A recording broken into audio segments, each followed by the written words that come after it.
eduwebtvkpm.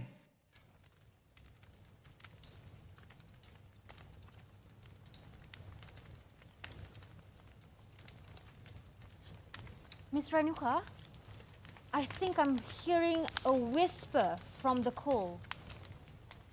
There it is again. Can you hear that? No, Shafika, I can't hear anything. Oh wait, it's doing it again. There's the sound. It's a faint but strong whisper. Try to listen very carefully, Miss Renuka. Can you hear that? Oh, yeah, it's getting Right? louder and it's not really a whisper, it's getting to be something Yes. a little bit louder, Shafika. Yes, you're right. But Miss Renuka, how can that happen? How can coals have whispers? It's more than a whisper, it sounds like as though it's saying something to us. Yes, I believe it's like trying to say something.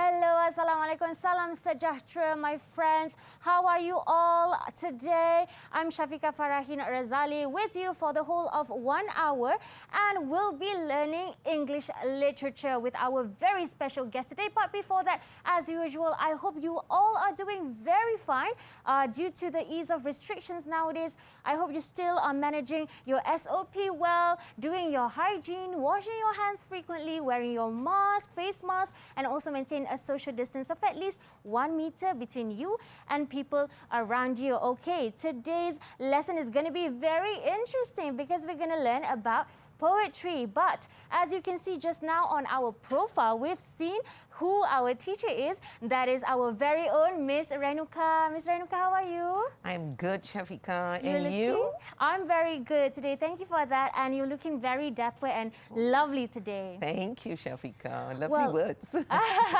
Well, Ms. Renuka, actually for our viewers, perhaps they may not know you very well. You can introduce yourself first. Yeah, okay.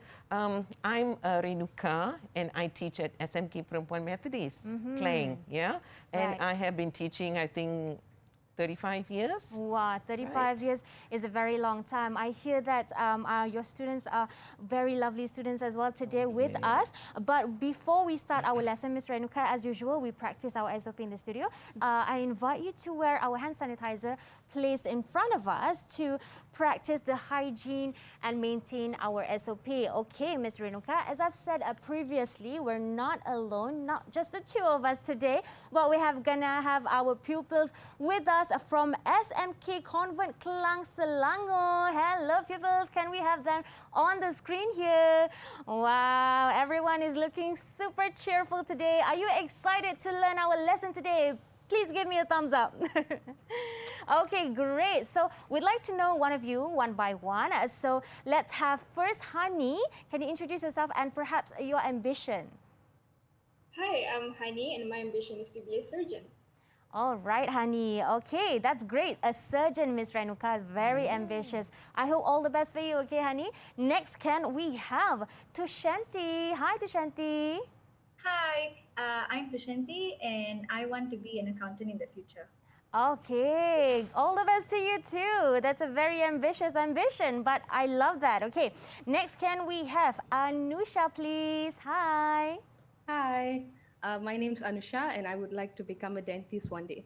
Oh, wow, a dentist. Okay, that's very great. All the best to you too. And next, can we have Ashley? Hi, Ashley. Hi, my name is Ashley and my ambition is to be an accountant one day. An accountant as well, the same as Tushanti. All right, thank you. Next, can we have Vaishali? Did I pronounce your name correctly? Hello.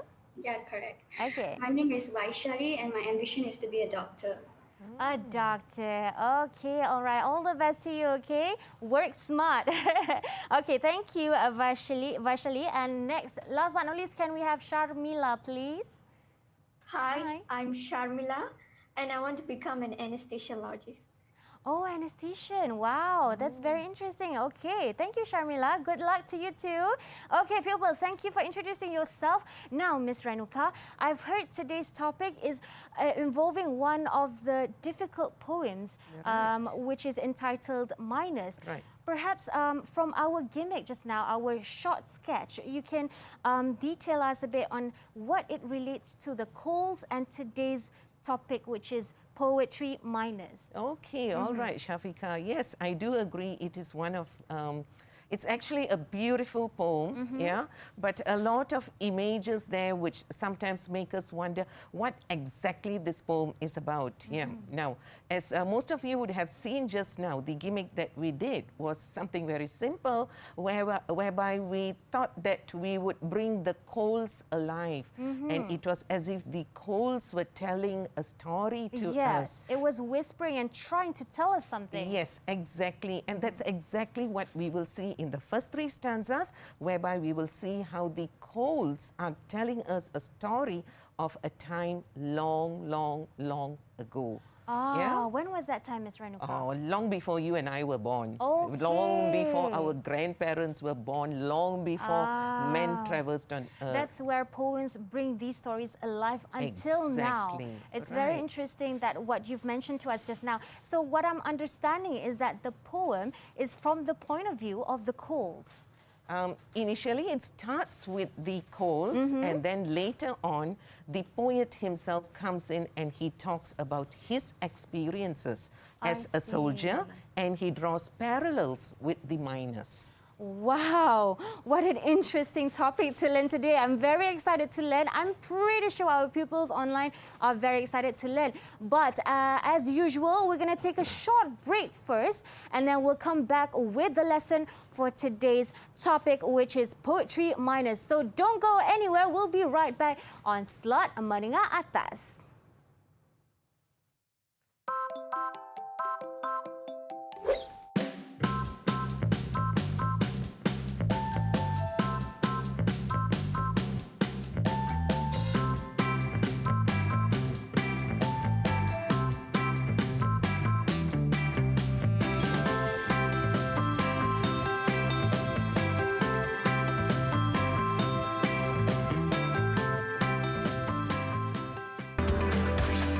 DidikTV KPM.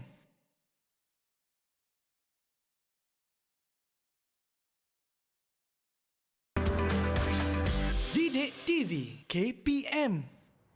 Okay, pupils, let's come back to class. We're learning for our upper secondary level slot today with English literature with our very lovely English literature teacher, Miss Renuka. And today's topic is poetry minors. That means there's going to be a story to tell. There's going to be a lot of interesting facts to focus on. And then after that, we can make some evaluation from the poem. And as Miss Renuka has mentioned, it's one of the most difficult poems to understand and comprehend, actually. So please stay focused. And pupils online, are you ready to learn today? Can you please give me a double thumbs up? Okay, great. All right, let's start, Miss Renuka. All right, thank you, Shafika. All right. Now, as Shafika has already introduced, what we are going to look at today is we are going to look at the poem Minors, written by Wilfred Owen. Now, before we go into the poem, let's look at the focus areas for today's lesson. Yeah. First of all, we shall look at the background of the poet as well as the poem. And from that, we will move on into the poem proper, whereby we will analyze the poem. We shall look at how words make a difference in a poem. We shall look at how literary devices, poetic devices, are used by the writer to make this an interesting piece. Okay, and after we have analyzed the poem, we shall do a little bit of assessment. Right. Yeah. And assessment is going to be not just classroom-based, it will also deal with questions which might come out for the SPM. So these are the areas that we would look at in the poem Minus by Wilfred Owen. Okay, right. Now, before we go further, girls, I would like to pose this question to you. Now, you can see pictures here of the coal mines, yeah? And these coal mines were in the early 20th century. And at that same time, there are other pictures here which show us the World War I underground tunnels. Wow. Yeah? Remember, the First World War was between the years of 1914 to 1918. Now, what are some of the similarities that you can see between the coal mines, and the underground tunnels of the First World War? Is there anyone who would like to give me a response? All right, I think I know, but I think the students are ready as well. Sharmila? Okay, Sharmila, good. I like to see your hand raised. Okay, Sharmila, Yes. what do you find similar between the two?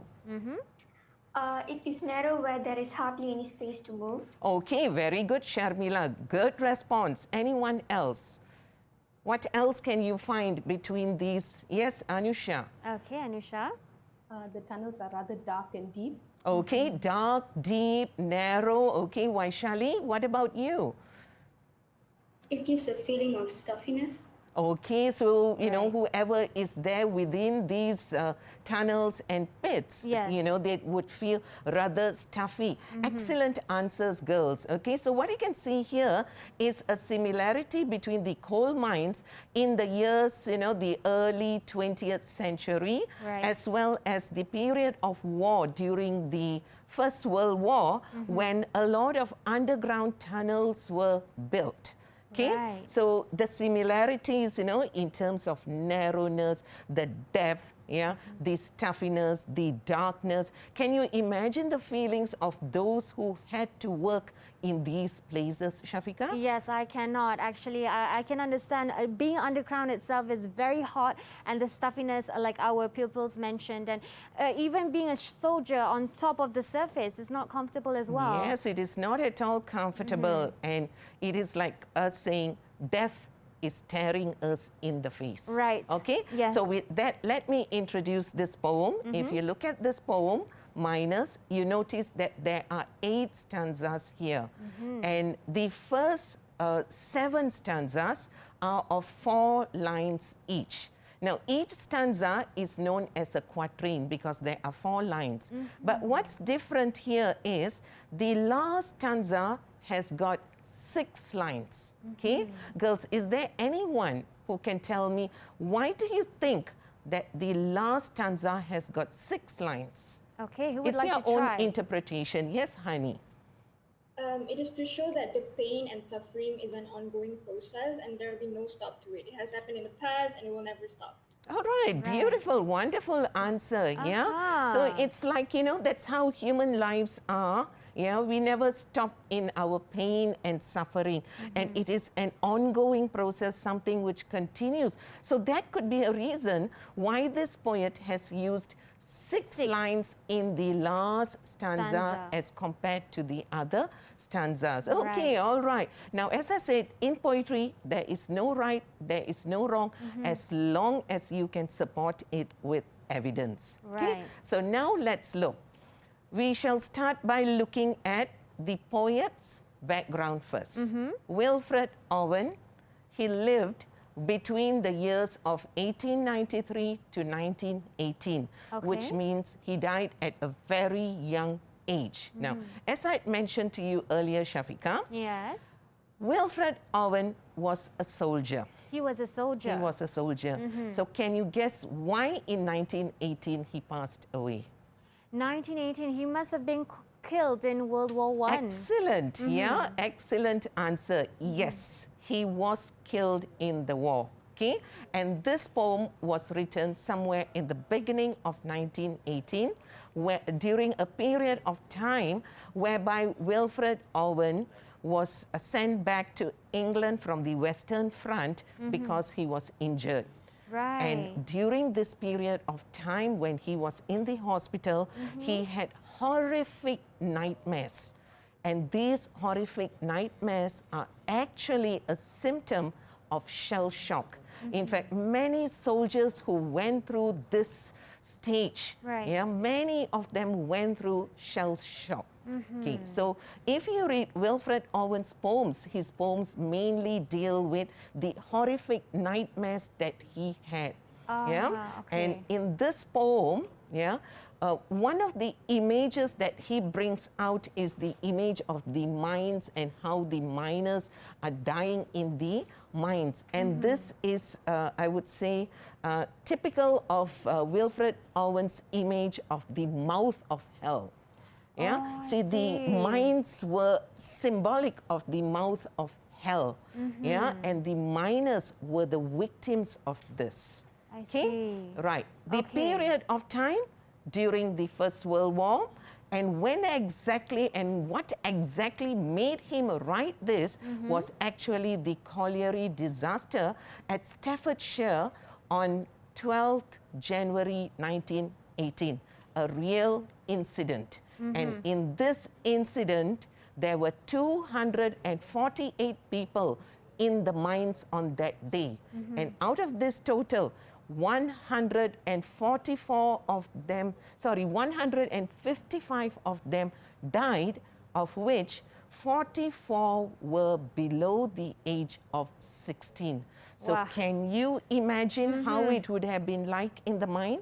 Horrible. Horrible, because it's not ideal at all for an adult, let alone a youngster who's just developing, I don't know, getting into adulthood and trying to survive in the heat and in the stuffiness and the breathing narrowness. in the gases. Breathing the gases breathing as well. in the gases. So don't you think you can see some similarity between these miners and the soldiers who were caught in war when explosions happened? Right, definitely. There's got to be a trauma there that you cannot forget. Like you said, shell shock, even miners experience the shell shock as well. Right, exactly. Very good. Okay, all right? Right. Yes, so that's what we see in the background. Now we are going to look into the poem.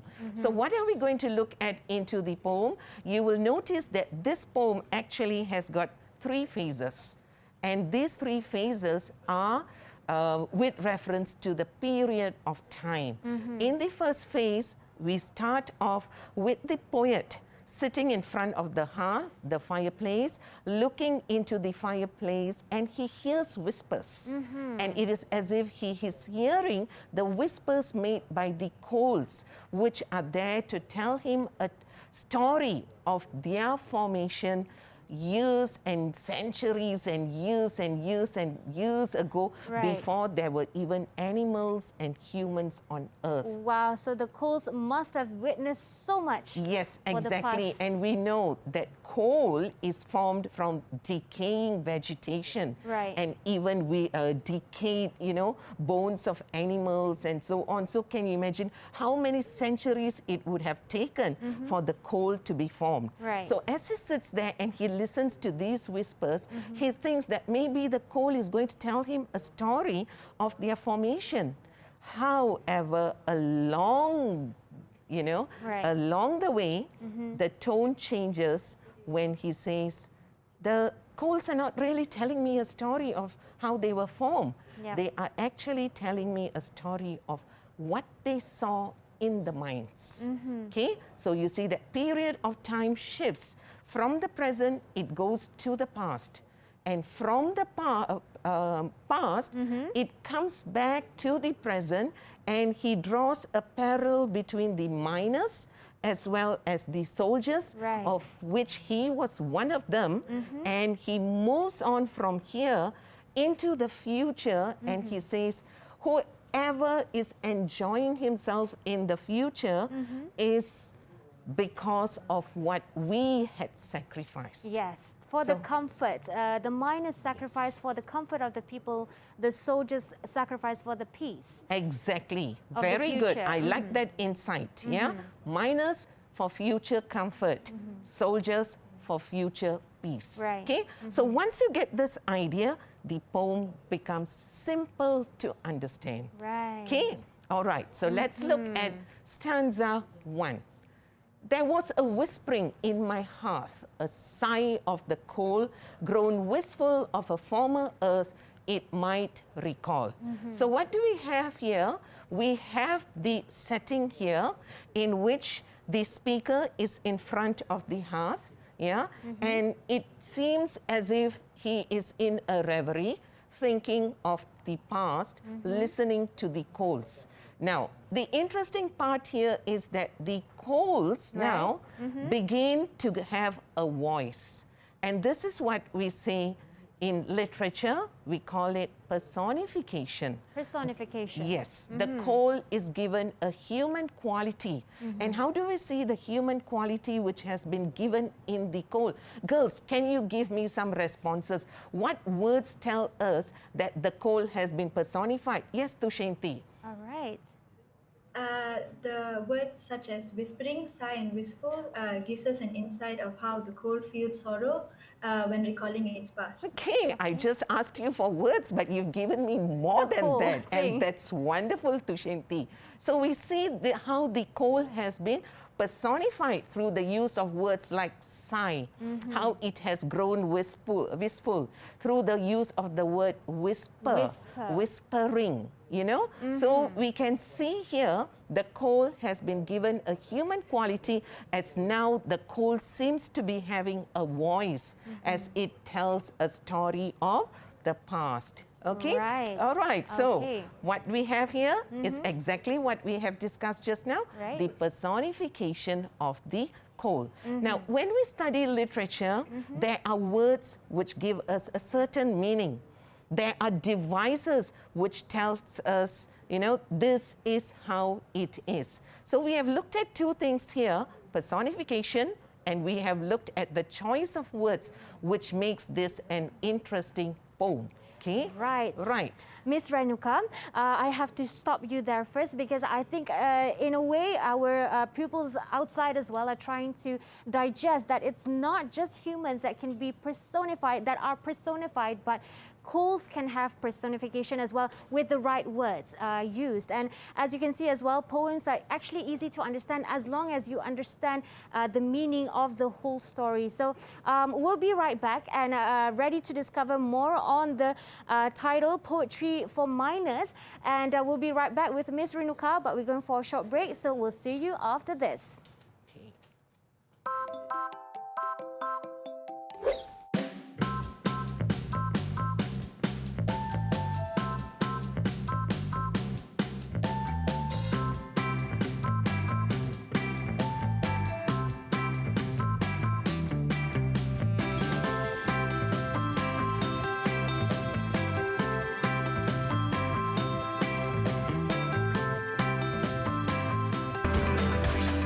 DidikTV KPM.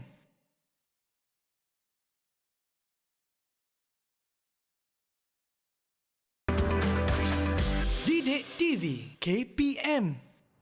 And you're still with us on DidikTV KPM's slot for upper secondary level. And today we're learning English literature, and we're focusing on poetry minors. And just now, Miss Renuka, who's our lovely teacher today, has told us that in order to know and learn about the specific poem, we have to know the background of the poet, the poem itself, and analyze what the poem is trying to tell us. So just now we were focusing on the poem itself, and Miss Renuka, we've reached the second stanza actually. Right.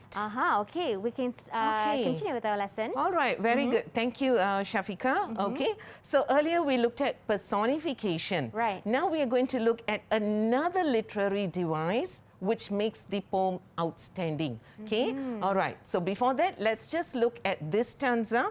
I listened for a tale of leaves and smothered ferns. Frond forests and the low sly lives before the fawns. Okay, so you see the sound is there, listened. We see now a lot of S sounds. Listened, leaves, yeah, ferns, forests, sly, lives, fawns. Is there a reason for that? Yes, there is a reason for it. So he has made it such that we are now hearing sounds. Just like how the whispers had come earlier, now we Right. are hearing different sounds. And Okay. how he makes these sounds possible is by using the S words as well as the F words. F We have words. got ferns, frond, forests. No S for frond, yeah? Okay, fronds, it's actually frond forest. Okay. Yeah, okay, before, fawns. Now, all these, when we have a repetition of all these sounds, we call this an alliteration. Alliteration. So by using alliteration, what the poet does is he tells us the tales of old. So the coals are still telling us the story of how they were formed. You know, many centuries ago, how they were formed, how the leaves and ferns in the forests have all turned into coal. Okay? Right. And this is done through the use of alliteration, which gives us an idea of something which is stealthy. Silently, it has creeped upon us through the use of the S and the F sounds, yeah?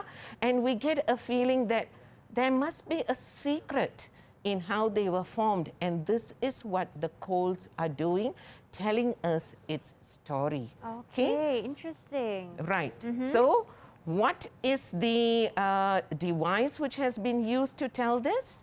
Alliteration. Alliteration. Very good. Okay. Well done. Thank you, okay. Ms. Renuka. Now, we go into the third stanza. Yeah? My fire might show steam phantoms simmer from time's old cauldron before the birds made nests in summer or men had children. Okay? Now, what is the story here? So we see how the speaker tells us there are other possible tales that he expects the coals to tell us. It is not just a tale of how the coals were formed, but rather there is something else that he is going to say. And here, the stress is on the word time. Time. Okay? Time. Okay, let me check if my girls know this. Okay. Why do you think he has stressed on time here? Anyone?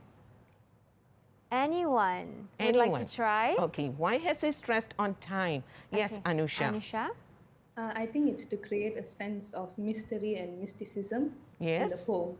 Okay, all right. Maybe it is to create a sense of mystery, mysticism, yeah. And the word time comes together with cauldron.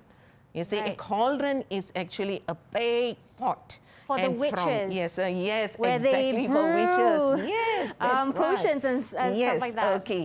And imagine, you know, as the cauldron, you know, as the whatever is being inside boiled. begins to boil, Right. it bubbles, from it comes out steam. Yeah? Okay, and we will see in the next stanza Okay. how this steam forms apparitions. I Okay? All right. see. Now, Anusha mentioned the word time. Maybe it is to give us a sense of mysticism. Okay? But more than that, when he says, before the birds made nests in summer or men had children. So it was way back. Yes, very good. This is once again instilling the idea of that period of time long ago, before we were even there. You're We right. humans were even there walking on earth. So the coals were already being formed during that period of time. Right. Ms. Renuka, I also noticed while it's being highlighted, time is being used as a noun there as well. Yes, exactly. All Right. So that's the yes. whole theme of this stanza. Correct, that's Okay, right. all right. Okay, good. You're very astute, Shafika. Well done. Okay. Okay. Now, let's look into the next stanza, stanza 4.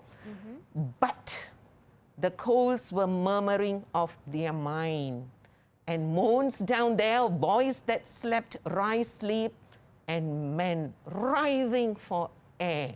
Okay, so notice these words: but, murmuring, moans, rise sleep, writhing for air. Yeah, remember what I said. What makes a poem is actually the words which the poet uses. So there must be a purpose why he uses these words. But before we look into it, let's see what is the idea in this synopsis. Right. Okay?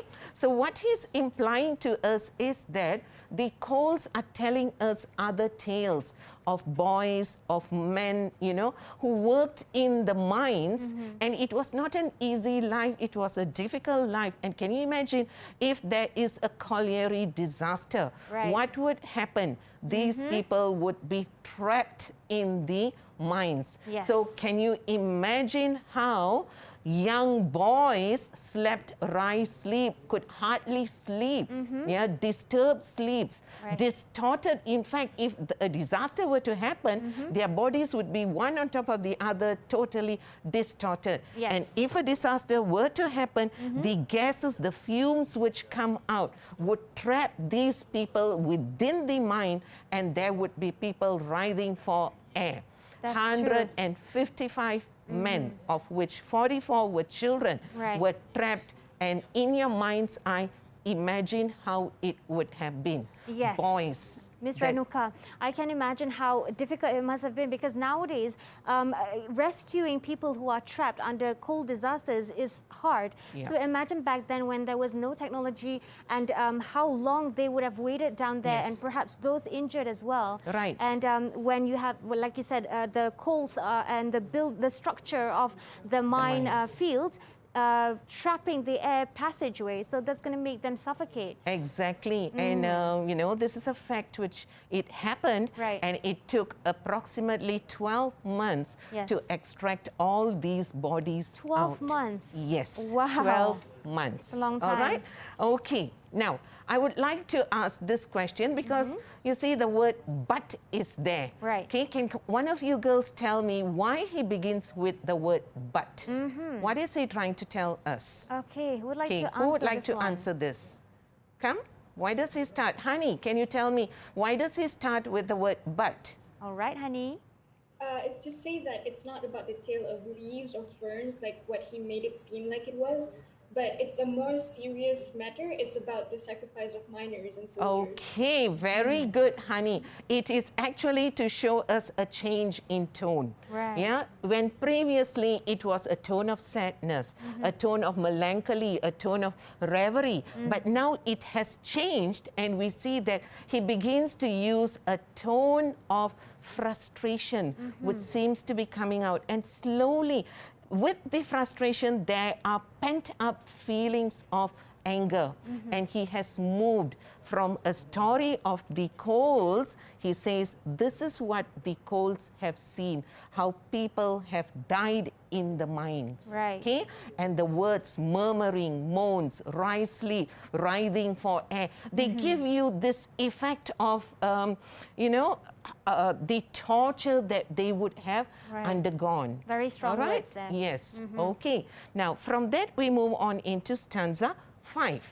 And I saw, the I here is the speaker himself, Wilfred Owen. He says, and I saw white bones in the cinder shard, bones without number, meaning so many bones, numerous bones, white bones. White bones means what? Is there Without flesh the in it? flesh, no. Yes, good. No flesh, yeah, fleshless bones, just the bones. So many bones, you cannot even count the number of bones which are there. Right. For many hearts with coal are charred, and few remember. Notice the conjunctions and. Earlier it was but was to but. show a contrast. Yeah. And here, the two ends here tell us it's a continuity of idea. This is what I've seen, and this is what is going to happen. This is how it's going to be. Right. Yeah, so there's no stop to it. And. Okay, continuity of ideas. So in this stanza, what he does is he shifts to the first person when he uses the word I. So the speaker here, which is Wilfred Owen himself, recalls seeing the white bones in hot fragments of partly burned coal. Right. Okay? And in this stanza, actually, he is not just talking about the miners, he is gently moving on into his own experiences as a soldier.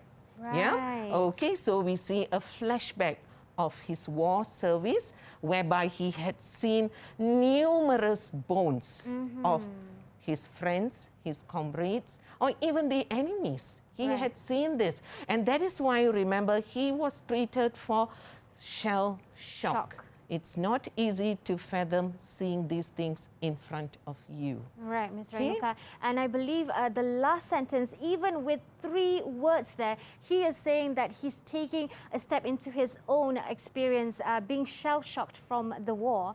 Yes. So I believe poems have a way of doing that, where there's only a few words, but you can get it to flash back to a moment later or after. Excellent. Right. Yes, exactly. And you see, using these words, you can see the pent-up frustration within him slowly coming out. Right, Ms. Renuka. Okay, we'll be continuing with stanza 6 right after this break. But to flash back on what we've learned so far, we've learned from stanza 1 and until 5, and we've learned about how to personify certain elements like coals and using alliteration to emphasize on your meanings and also a stress in time. And also, as I noticed, it grows into a more serious and deeper tone towards every stanza. Exactly. All right, pupils, I hope you enjoyed that session. We're going to go for a short break. Right after this, we're going to continue. So we'll see you right back on DidikTV KPM.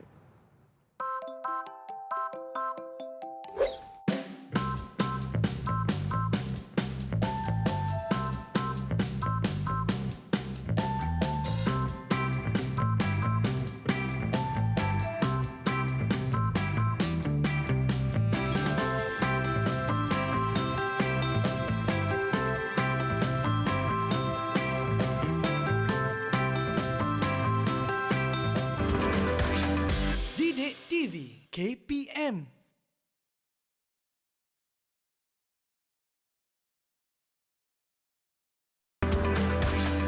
DidikTV KPM. Okay, pupils, let's go back to class. We're learning English literature today with Miss Renuka and with our topic today, which is poetry on minors. And just now we've reached stanza 5, which, like I said before, from stanza 1 to stanza 5, it gets deeper and deeper as we go along. So right now we've reached stanza 6, the second last of the third last of the whole poem. All right, Miss Renuka, let's move ahead.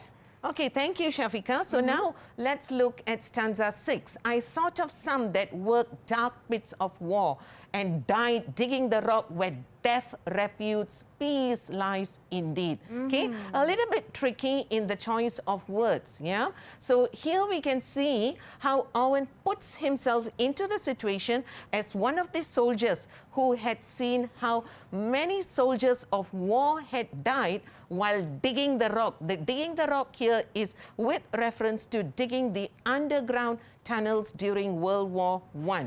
Okay, and when he uses words like where death reputes, peace lies indeed, again the idea of using personification is seen, whereby death and peace, two contradictory things, two contrasting things, they are there together in the last 2 lines of this stanza. Okay, now when he says death reputes, peace lies indeed, what he's actually trying to say is, you know, in this underground tunnels, whether it is the mines or whether it is the underground tunnels during World War I, yeah, chances of you dying, the chances are very high. And that's something which can happen. And what happens when you die? You get eternal peace. So that is why he has got the idea of how people had died digging the rock where death reputes, where death is to be, peace lies there, you know, and you would hope to have peace to end your pain and suffering that you go through. So again, the choice of words, the personification of death and peace, clearly shown here. Now, the next one that we have in stanza 7. Comforted ears will sit soft-chaired in rooms of amber. The years will stretch their hands, well cheered by our life's ember. I'm going to look at 2 things here. First one here is comforted ears. This is in reference to people in future years will sit comfortably in soft chairs in front of the hearth. And therefore, he uses the word amber, which gives a warm glow, a sense of security, a sense of warmth as you sit there. But in the next two lines, he says, the years will stretch their hands, meaning years and years from now, many years, whether it is tens of years, hundreds of years, but the years will stretch. That means it's a time in the future. Right. Whoever sits there will be enjoying themselves, yeah? Because you are sitting in front of the fire, the hearth. You are sitting in front of it. Now, the second use of amber gives you the idea of the bones which have been charred, or even the coals which have been charred. So we see a contrast between amber, warmth, and the second amber, death. Okay, so he has cleverly used color contrasts, color imagery to show this to us. Okay, and moving on, let's go on into the last stanza when he says, the centuries will burn rich loads with which we groaned. So in future years, people would be burning these golds, but nobody would ever think of the miners who groaned to bring out these coal, okay, whose warmth, the warmth of the coals will lull people's dreaming lids while songs are crooned. So people will be enjoying themselves, but no one will ever think of the poor miners who sacrificed their lives for the comfort of people in the future. But, see the word but. People will do all these things, happy, they are safe, they are secure, they are warm, but will they remember us? So he uses but. But they will not dream of us. And he has put himself into it. I am a soldier. Those are the miners. We all sacrificed our lives for you, for your comfort. But will you remember us? No way. But they will not dream of us, poor lads lost in the ground. So they will not remember the miners, they will not remember the soldiers, and that is where we can see clearly how angry, frustrated he is, that future years will happen, but nobody will ever think of what they had done for your comfort and your safety.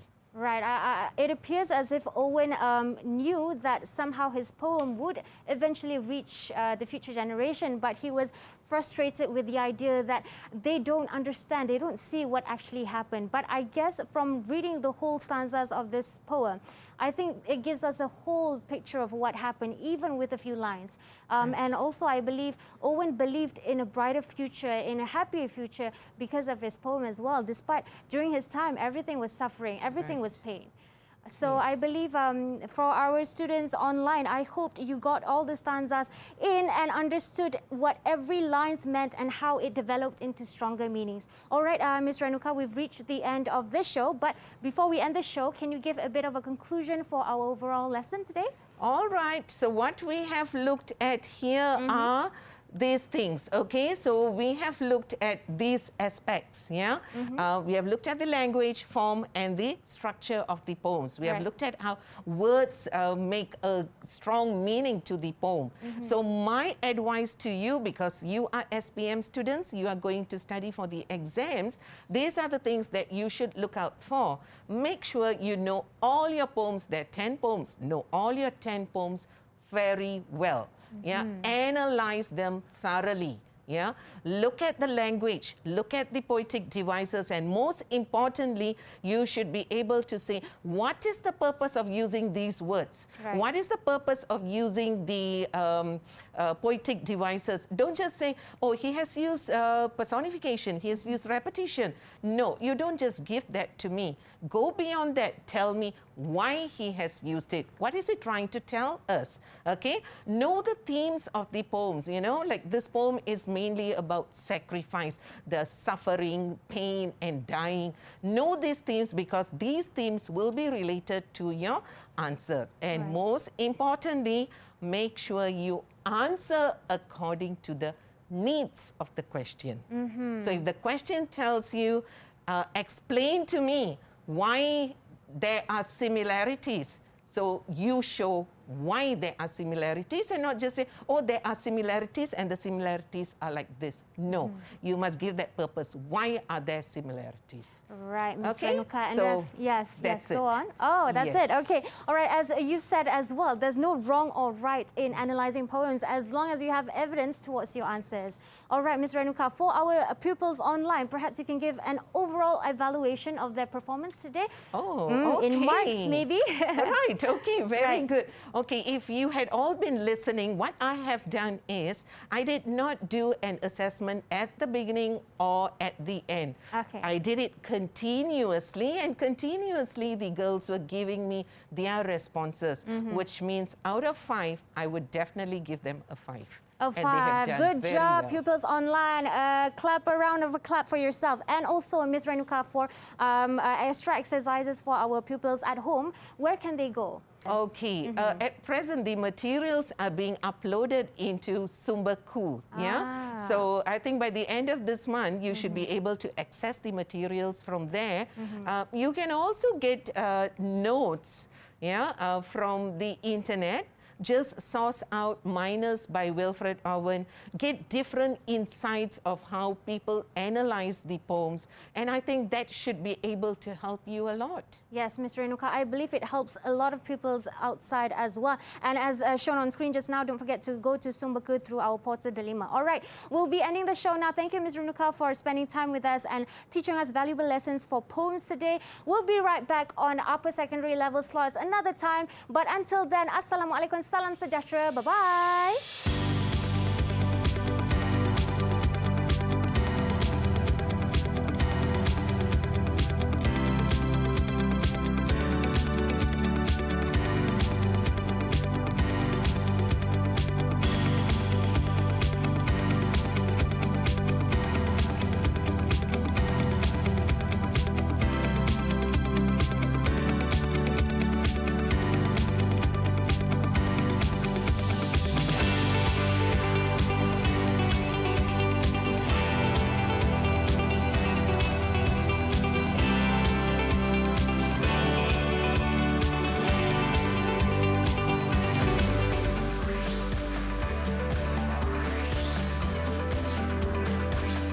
DidikTV KPM